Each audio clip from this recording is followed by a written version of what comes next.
Good morning, dear friends. Welcome to the summer opening of Plum Village. This is the 30th summer opening of Plum Village. Plum Village is 30 years old, 30 years young. And I'm so happy to see many of you coming to this summer opening. I'm very happy to see many children with us. This year we had a 21-day retreat for scientists. There was no children.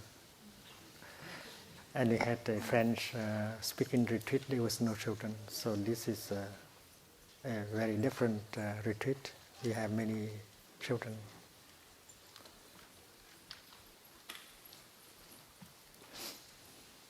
There will be Dharma talks for children and young people.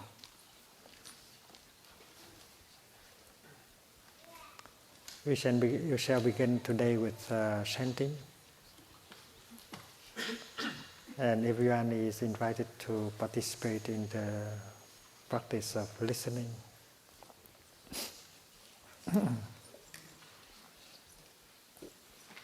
The monastics are going to chant the name of Avalokiteshvara, the name of a person who knows how to listen to the suffering within himself and the suffering in the world. And this is a very deep practice. If you know how to go back to yourself and listen to the suffering inside, you can get enlightenment. Understanding and compassion will arise from that kind of practice. You understand your suffering. You understand the suffering of your father, your mother, your ancestors. You understand the suffering of your people, your country. You understand the suffering of the earth, of our society.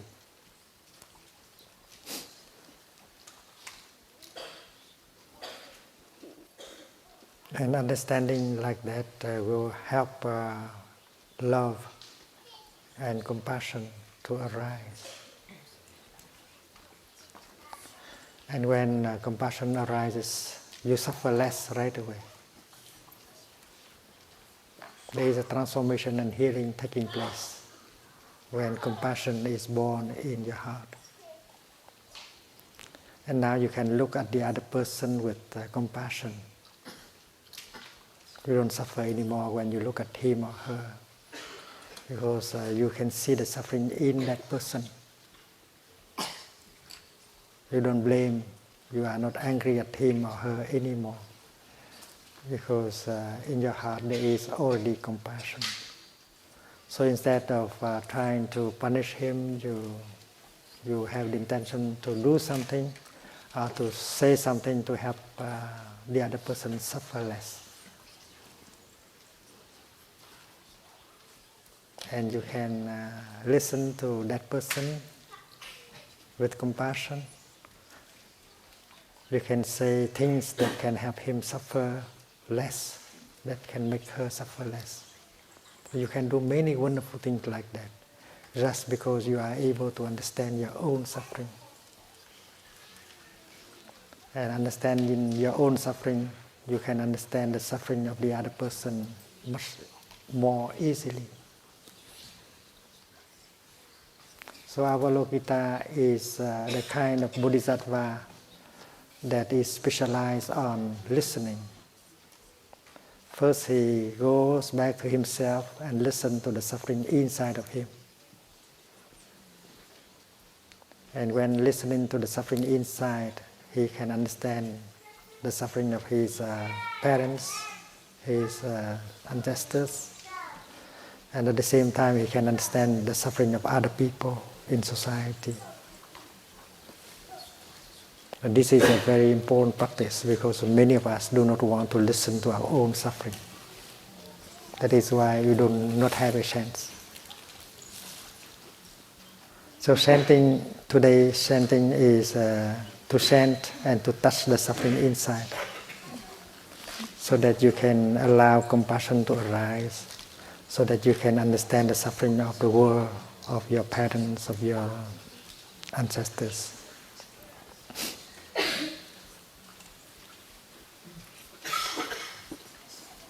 When the monastics chant the name Avalokiteshvara for the first time, they go back to themselves and try to touch the suffering inside of them.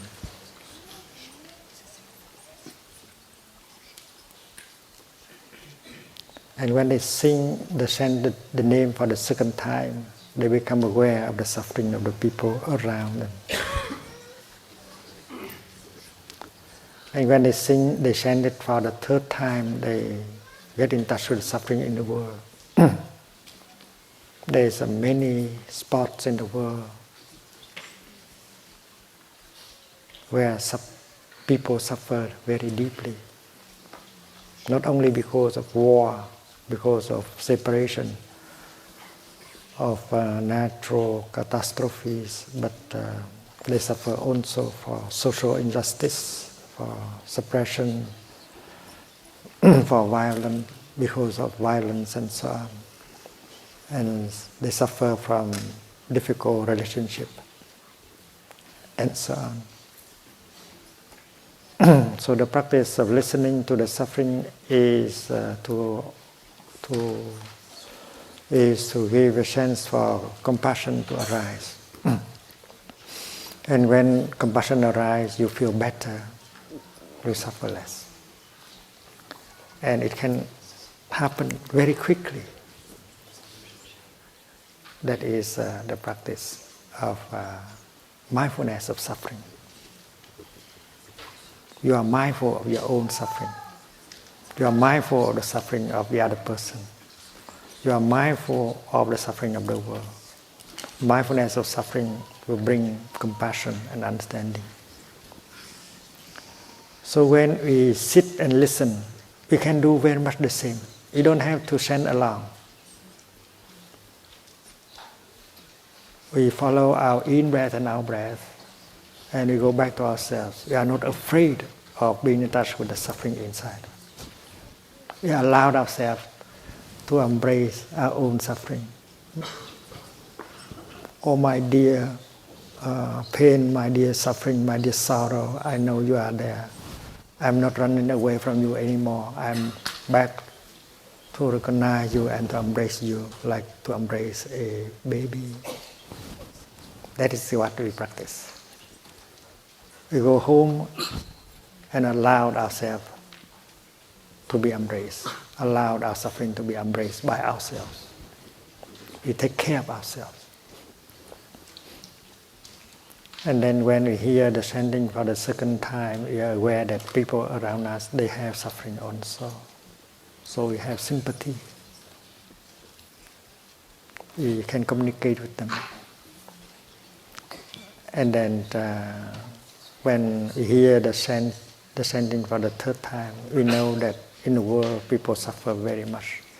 And we want to be in communication with them. We want to be something, to do something in order to help the world to suffer less.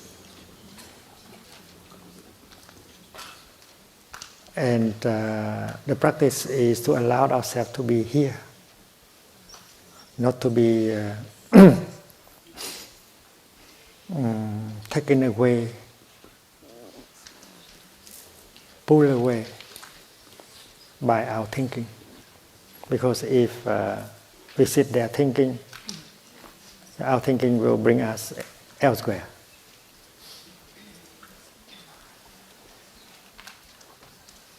And that is why it's very important to stop the thinking. Just to focus our attention on the chanting. And you are with the chanting. You are breathing in, breathing out, and you stay with the chanting.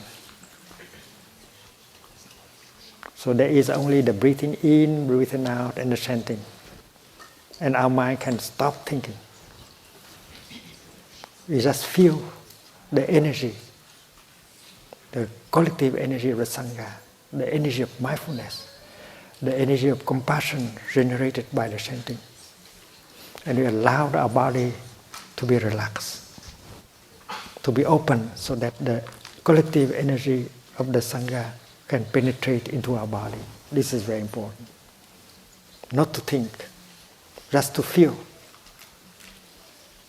Open our body and allow the energy of mindfulness and compassion to penetrate into our body. And we can do that. And if we can do that, then a few minutes later, there could be a change.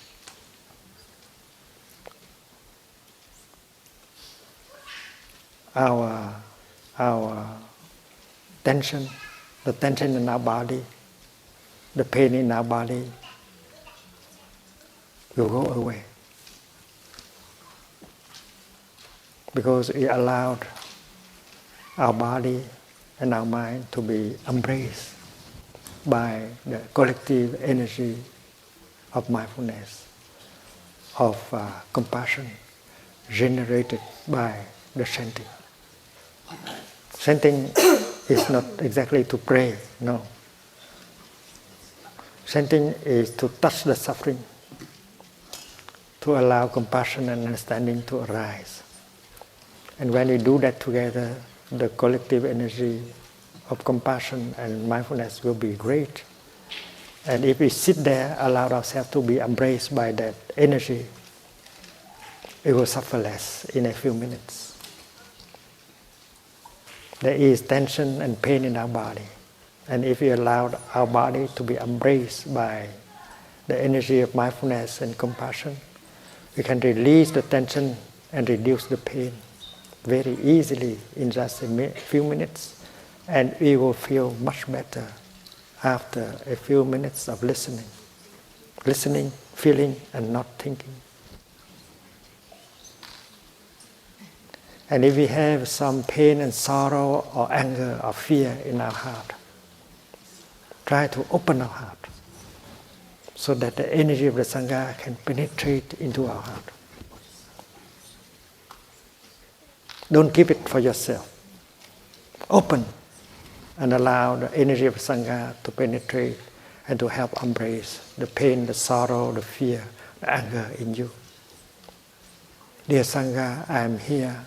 I have pain, suffering, fear, and despair in me. Please help embrace these blocks of pain in me. I entrust myself to the Sangha. So if you can open your heart and allow the energy of the Sangha to penetrate and embrace your pain and your sorrow, you will feel better after a few minutes of listening. This is the problem of energy. The energy of suffering, of fear, of anger is being embraced by the energy of mindfulness and compassion. And transformation can happen if you allow your suffering, your fear, your anger to be embraced by the Sangha. Transformation and healing is possible during the time of the practice. And if we have someone very close to us back home who cannot come to the retreat, and that person suffers deeply, we can very well send this energy to him or to her right here and right now. We just think of that person, or call his or her name silently in your mind, and then this energy generated by the practice will be channeled to that person right this morning. And at home, that person may feel better.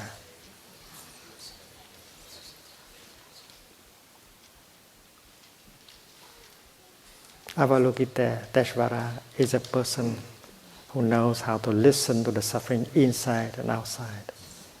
And he got transformation and healing because of that practice. So we are going to practice like him, the bodhisattva of deep listening, the bodhisattva of compassionate listening.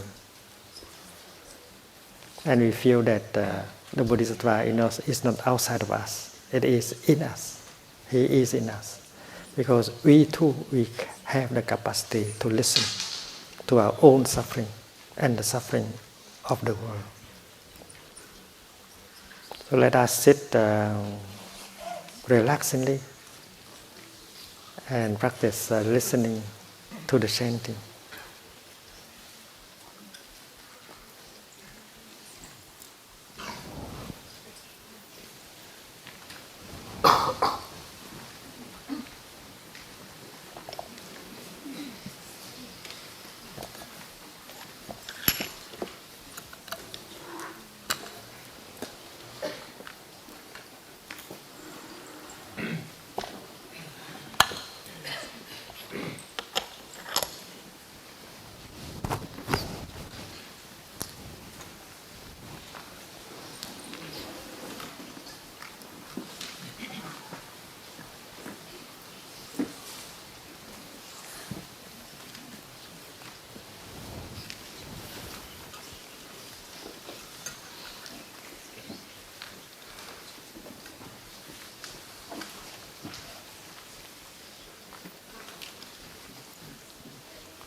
Thank you, children, for participating in the chanting. When you hear the small bell, you may like to stand up and bow and go out and continue outside.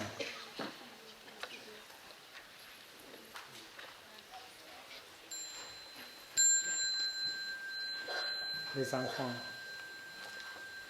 vous serez de faire une révérence à la Sangha avant de sortir.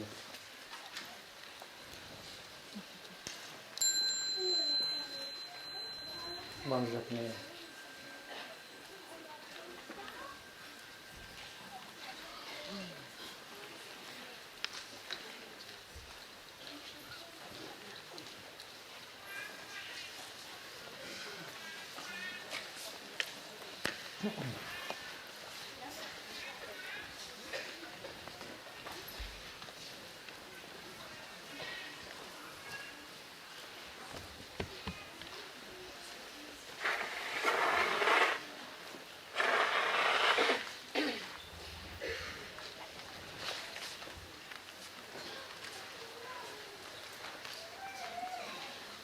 You can stand up also and do some mindful movements.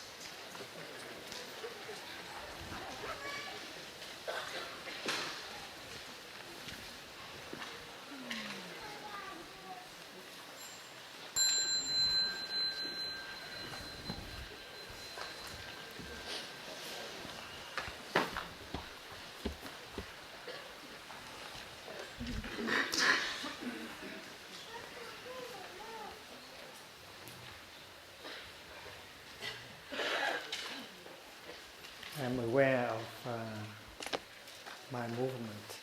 I breathe in and I reach out. I breathe out. In.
Good morning, dear Sangha.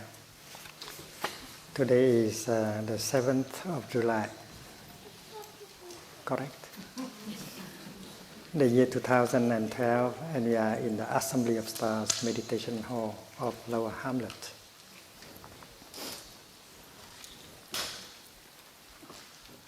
When I was a young boy, people told me about the Buddha, and I hear a lot of stories about the Buddha. I was told that when the baby Buddha was born, the first thing he did is to make steps, 7 steps. I asked the question, how can a baby just born can walk and make 7 steps?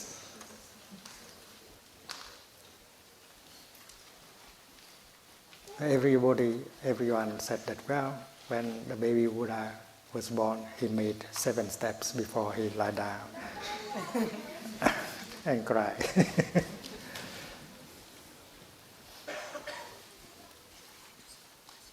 That is one story I heard.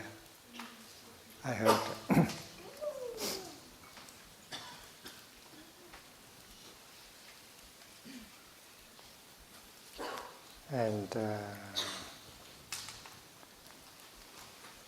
the second story I heard is that when the baby Siddhartha was brought into a temple,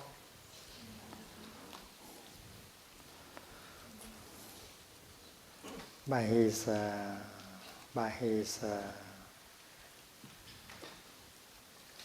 mother, because Siddhartha, after his birth, Mahamaya died.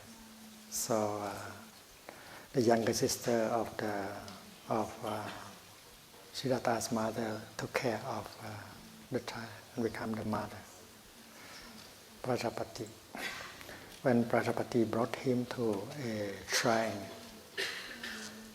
and then all the deities in the shrine stood up in reverence to the baby Buddha. That is the second story I hear.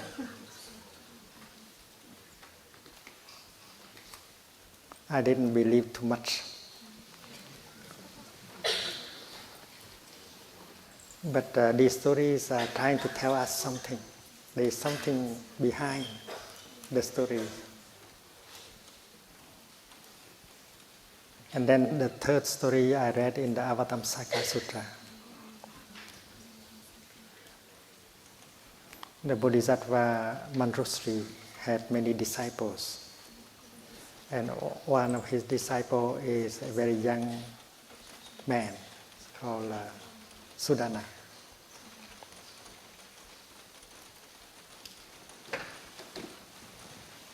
He's about 12 years old. So Sudana was sent by his teacher to study with many teachers. And there was one teacher who told him that he has to look for the mother of the Buddha. And the mother Buddha can teach him a lot.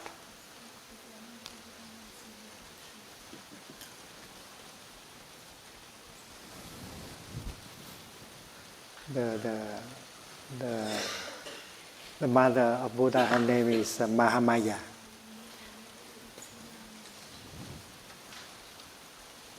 Maya means illusion, something that is so beautiful that you don't believe it to be true. It's like an illusion, great illusion. And the young man was trying to look for Mahamaya because he had been told that he can learn a lot from her.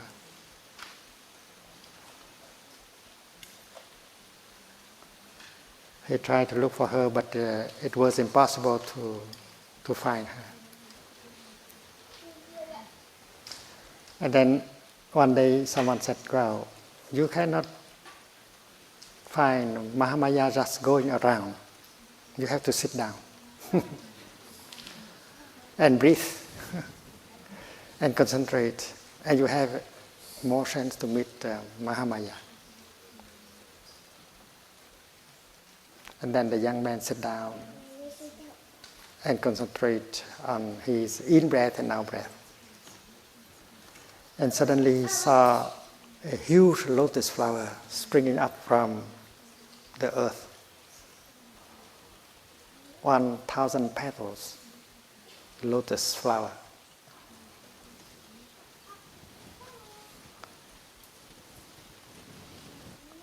And suddenly he saw himself sitting in one of these petals.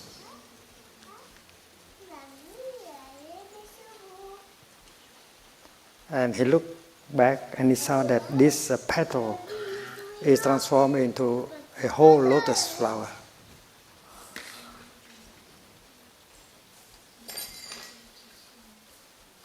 And when he looked up, he saw Lady Mahamaya sitting on another petal of the flower. And that petal becomes also a full lotus flower.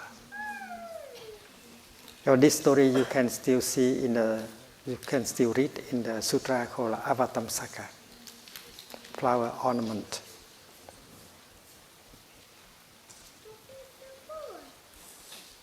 So they share the same flower, and each of them is sitting on a full flower.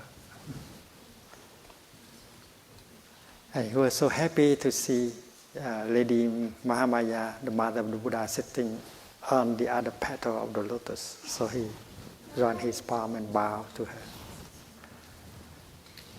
And he told her that he had been looking for her and he would like to receive some teaching from her, the mother of the Buddha.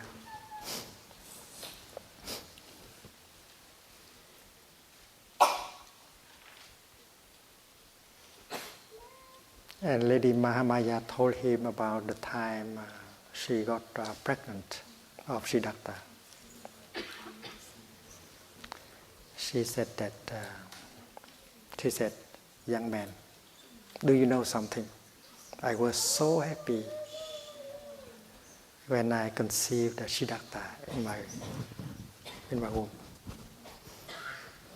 I cannot describe to you how happy I was at that moment.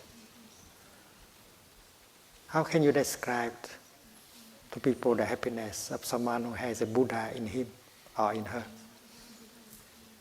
You carry a Buddha inside of you. You are a mother of a Buddha. You are a father of a Buddha. The happiness should be very great. I was enjoying that kind of happiness of having Siddhartha in my womb. Suddenly I saw a lot of bodhisattvas coming from many directions. They were all friends of Siddhartha, my son. They wanted to go in me to make sure that my son is comfortable inside.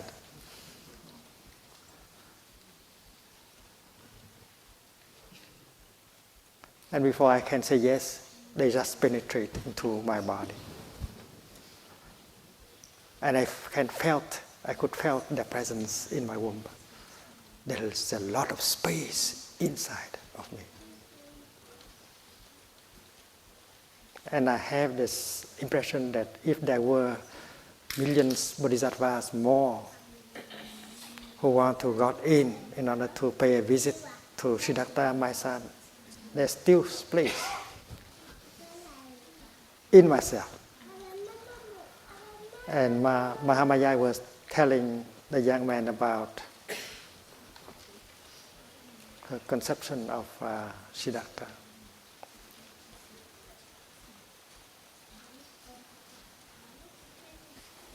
That story can give us a lot of insight. The feeling that you are large, you contain multitudes. Not only you have place for a Buddha inside, but you can have place for millions and millions of Buddhas and Bodhisattvas. You have a plenty of space. It means you have a lot of freedom.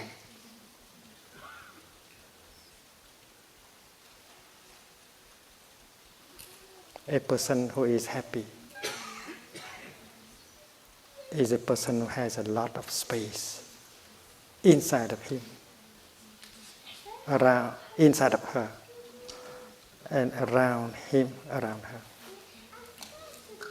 And that is the feeling of Mahamaya. She had a lot of space, not only outside, but also inside. Without freedom, without space, one person cannot be happy. And what to do in order to have a lot of space in your heart and around you.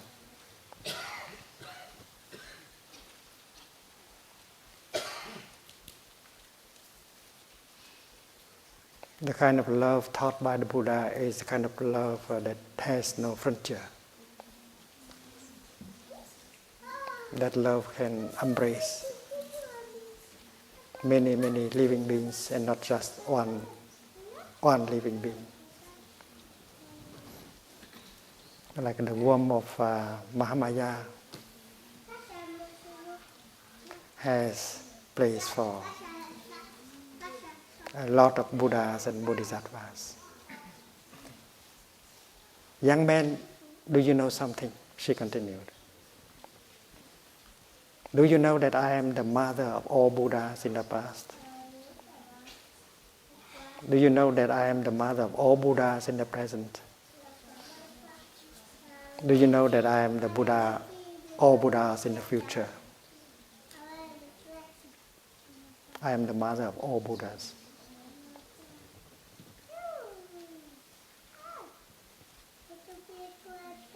When I meditated on that chapter in the Avatamsaka, I found that every one of us can be like Lady Mahamaya. If we have enough space in us, and we can be the father of all Buddhas and the mother of all Buddhas. If we have enough freedom, if we have enough space in ourselves, we can offer space to other people Because without space, without freedom, happiness, true happiness is not possible. So our practice should be able to get us more freedom, more space in our heart and in our daily life. And how? Sudana was instructed that if she wants to meet the Mother Buddha, he should not go around searching, he should sit down, go back to himself and practice mindful breathing. And that is a good beginning. And we will do the same.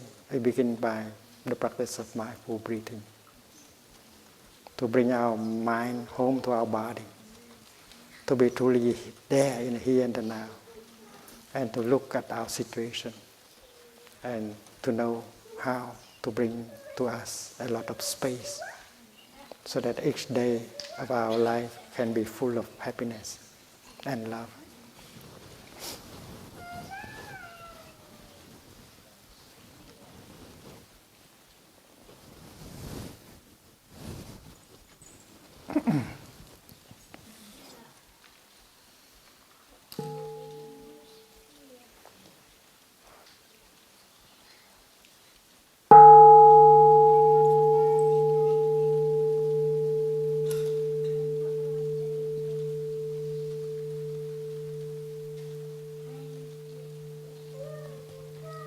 We have money to offer. We have food, shelter, and medicine to offer. But can we offer freedom? We know that without freedom, happiness is not possible. So offering people freedom is the greatest kind of gift. But if we do not have freedom, how can we offer freedom? We should have freedom first for ourselves.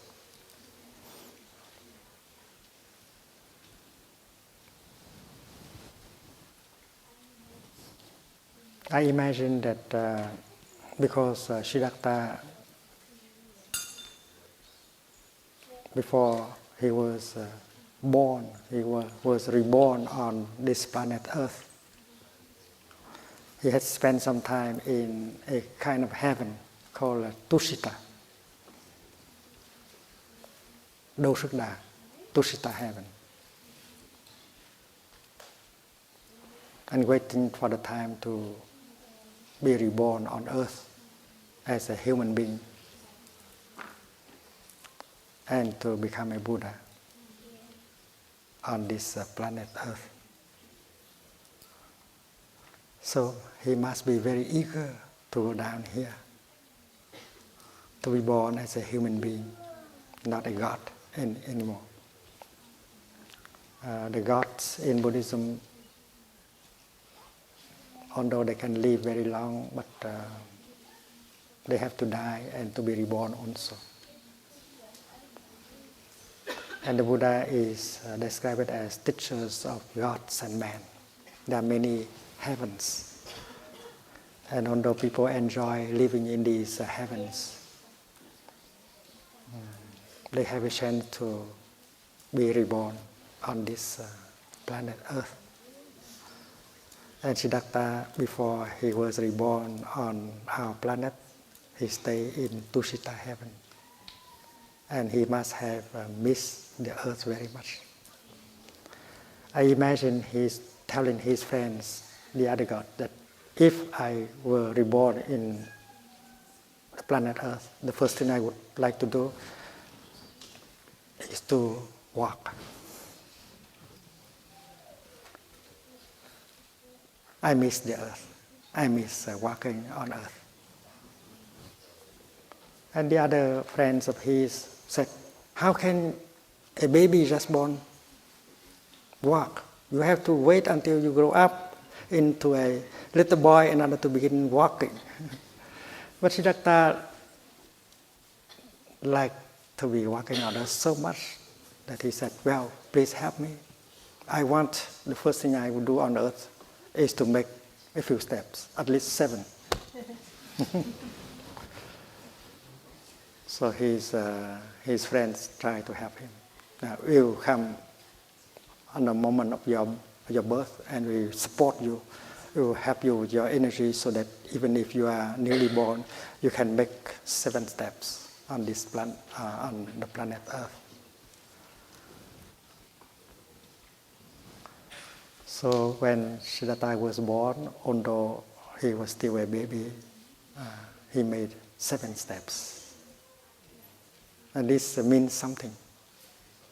It means that to be alive on this planet and to be making steps on this planet is a miracle.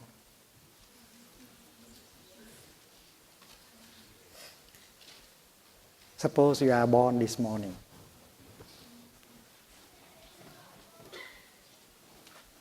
All of us are born this morning in the lower Hamlet of Plum village, this very moment. What do we want to do now? We want to enjoy this planet Earth. We enjoy making steps on this beautiful planet Earth. It's not difficult to realize that the planet Earth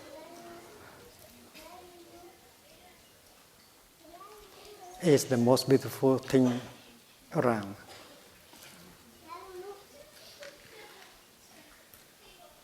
And we have been born on this planet. And the first thing we could do after we are born is to enjoy making a few steps.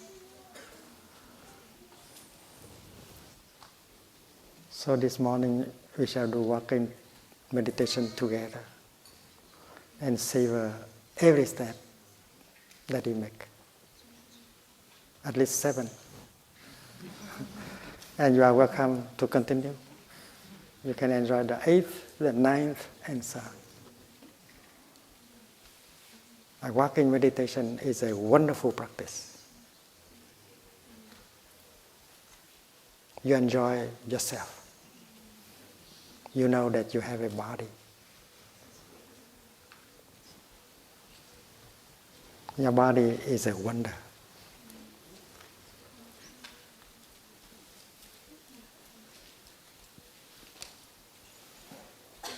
And when you breathe in mindfully, you become aware of your body.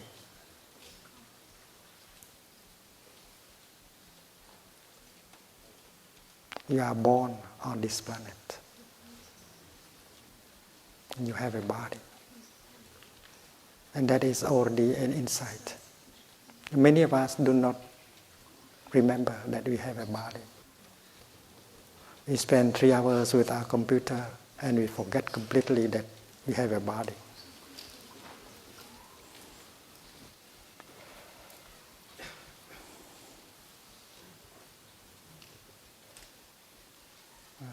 The brothers and sisters in Plum Village, they program a bell of mindfulness in their computer.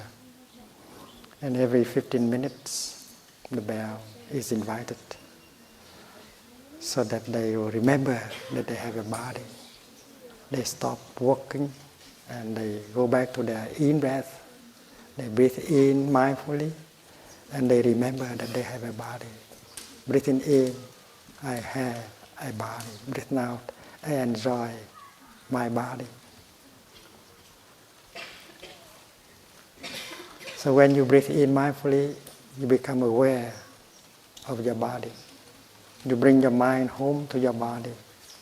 And when mind and body are together, you are truly there in the here and the now, alive. And that takes only a few seconds. Because breathing in, you need only a few seconds. 3, 4. And during that time you become alive.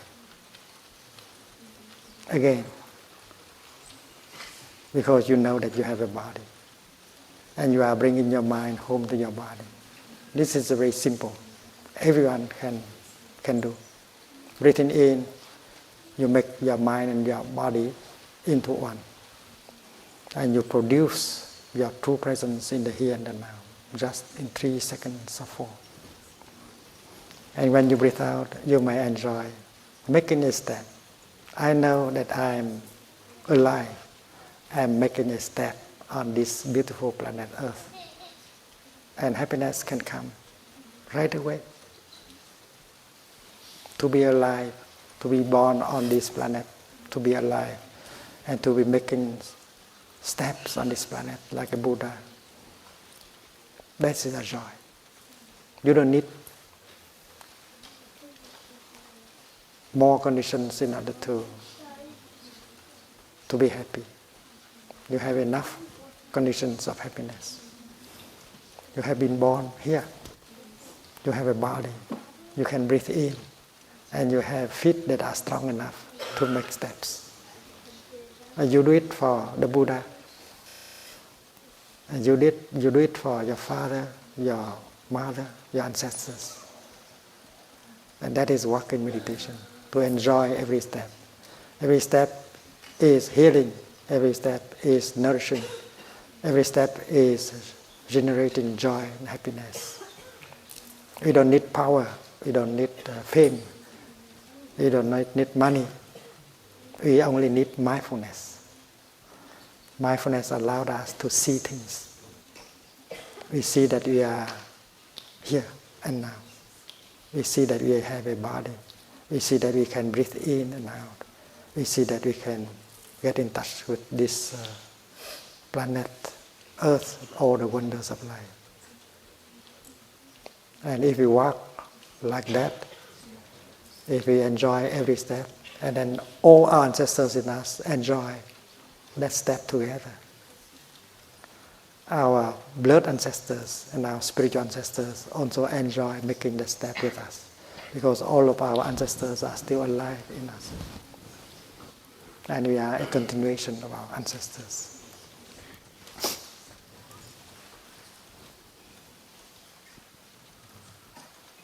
So that is how I understand the story they told about the Buddhas making the first 7 steps.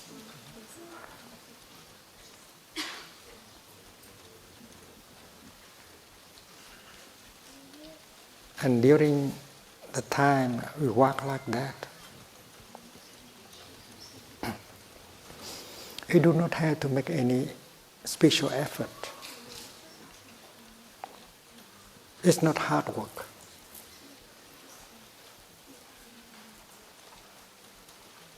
You just enjoy. Enjoy making steps. You make use of your in-breath, out-breath. You make use of your lungs. You make good use of your feet. And you just enjoy walking. You don't need anything else to be happy. Just be yourself and just enjoy every step. And you have freedom. You are free from your worries and your fear concerning the future. You are free from your regret and sorrow concerning the past.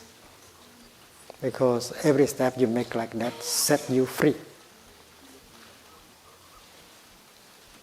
And freedom is the foundation of our happiness. And that is a miracle of mindfulness, the practice of mindful walking. And while you are making the first step, the second step in mindfulness, you generate the energy of mindfulness and joy. And other people around you, they are doing the same. They are making steps mindfully.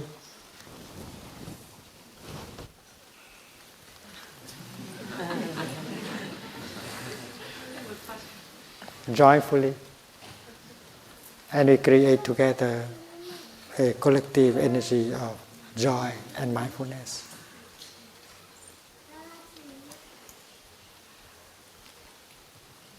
And when we come to Plum Village, we have a chance to offer our energy of mindfulness, of peace, of joy. We do not come to get something, we come to offer. Because if we know how to practice mindful breathing, mindful walking, we contribute to making the wholesome collective energy of mindfulness, of peace, of joy. And everyone will profit from that collective energy of peace and joy and mindfulness, especially the children.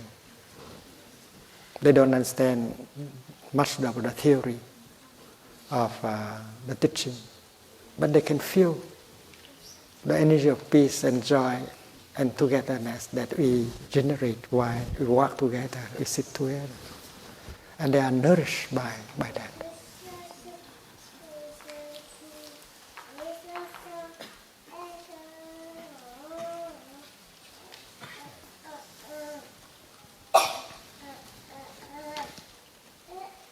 Dear friends, you are my co-practitioners. Where you stay in the upper Hamlet or lower Hamlet or new Hamlet, you do the same.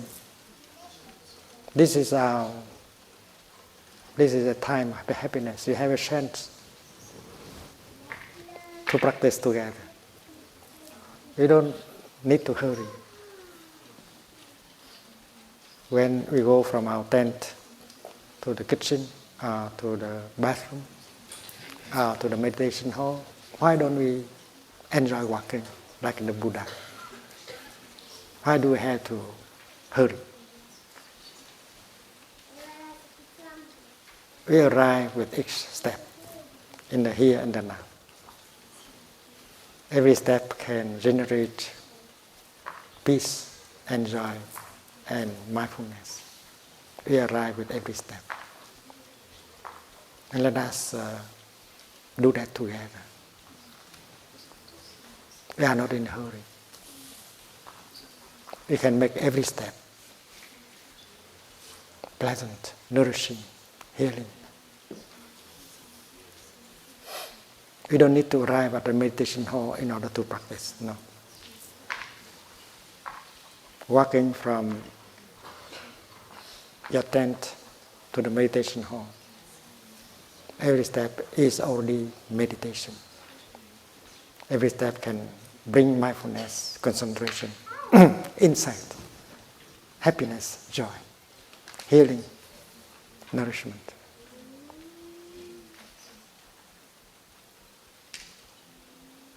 And together we generate the collective energy of mindfulness and joy that can be very nourishing and healing for every one of us.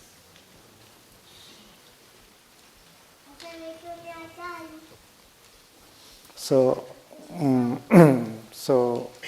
Plum Village is pleasant or not, nourishing or not, healing or not, depends on all of us. A teacher cannot do much.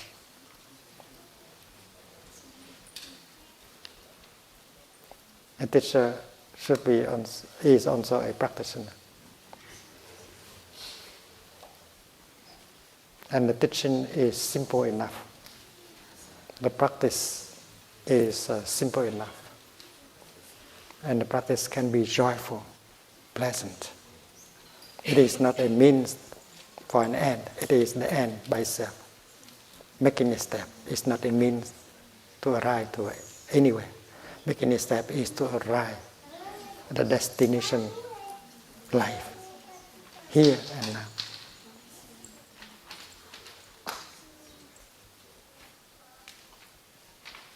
So if we are to stay 7 days or 14 days in Plum Village, we should make good use of every moment being in Plum Village. The first thing I recommend is that we enjoy every step. We prove that we are free.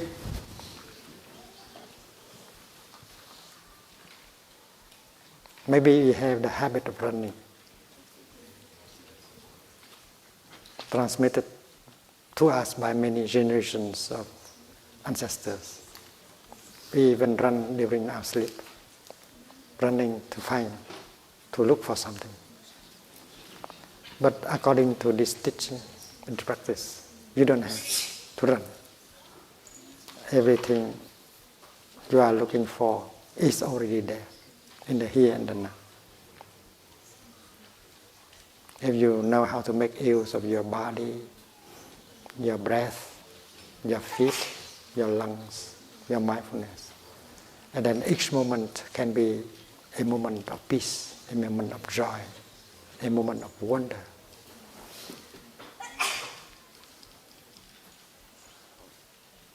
When you look at one person walking, you can see the degree of freedom that person has in him or in her. Just look at that person walking. You see how free she is, how relaxed she is. And she is contributing her peace, her joy, her mindfulness to the Sangha.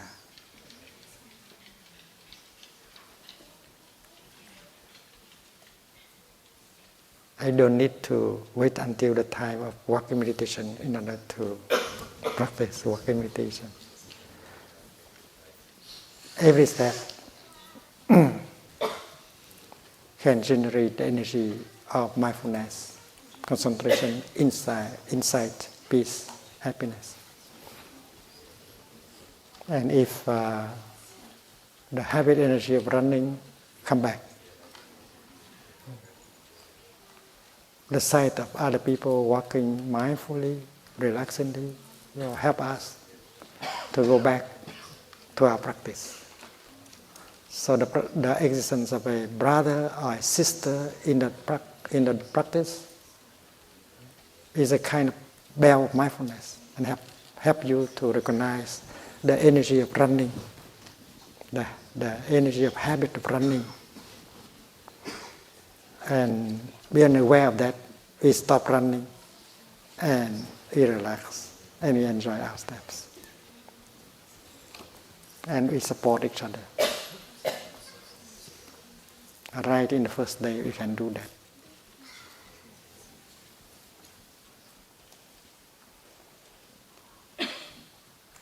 Freedom and joy and happiness and healing is possible with every step, with every breath. We don't look for healing, for nourishment, for liberation in the future. Because we know that every breath, every step can be healing, can be nourishing. And we find the healing and the nourishment right in every step, every breath. I have confidence.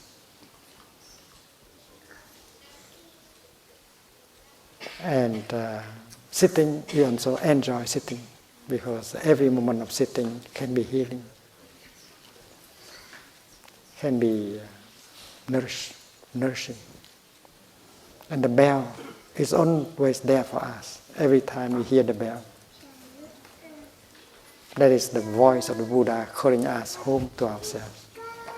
And enjoy this present moment, which is a wonder.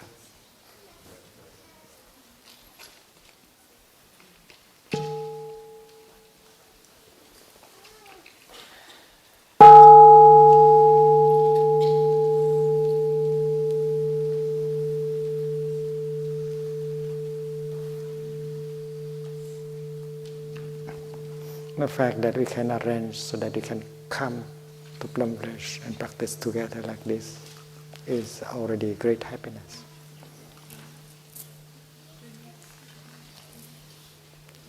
And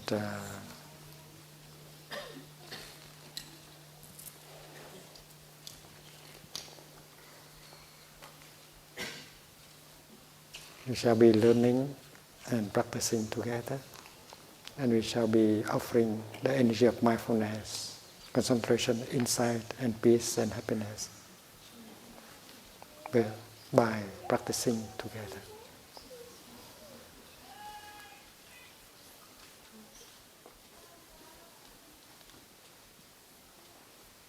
when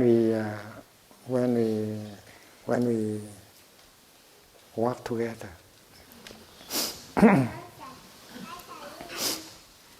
we allow the energy of the whole group to carry us.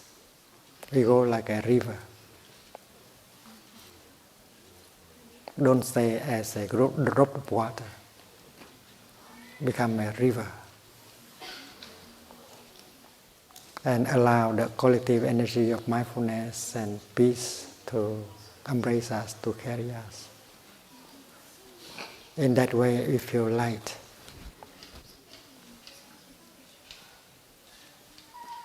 Be a river, not a single drop of water. While sitting, while walking, that is our practice.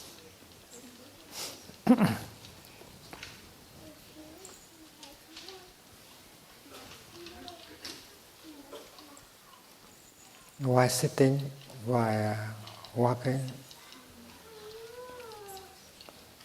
we focus our attention on the feeling that we get. The feeling in our body, the feeling in our environment.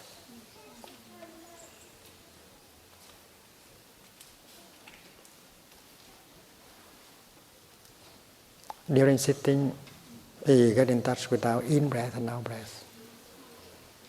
We are in touch with our body. We are in touch with our environment. Many of these elements are favorable to our peace and happiness. When we walk, we allow ourselves to be in touch with the ground, with what is around. We feel the contact between our feet and the ground. We touch the Bodhisattva, Mother Earth, aware that this planet is so beautiful.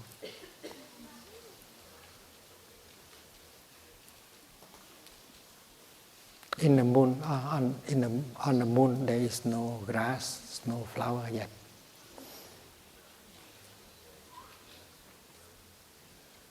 But down here, there are so many beautiful trees and grass and flowers and birds. The kingdom of God is here on earth. That's what I see. The Pure Land of the Buddha is here on earth. And during walking, we should be able to be in touch. The kingdom is now or never. And you don't have to die in order to go to the kingdom. In fact, you have to be very alive. And in order to be alive, mindful breathing helps a lot. Breathing in, I know I'm alive. I'm here and now. And with that kind of insight, you enter the kingdom just by one step and enjoy. And don't want to go out again. Because the thinking will bring us out of the kingdom. So no thinking, just feeling. And that is very nourishing. And when we allow ourselves to be embraced by the collective energy, the healing takes place very quickly. That is what we call taking refuge in the Sangha. Trusting the Sangha. Allow yourself to be embraced and transported by the Sangha. So that is what we do while we walk together. I have arrived. I'm home. I don't have to run anymore. I'm solid. I'm free.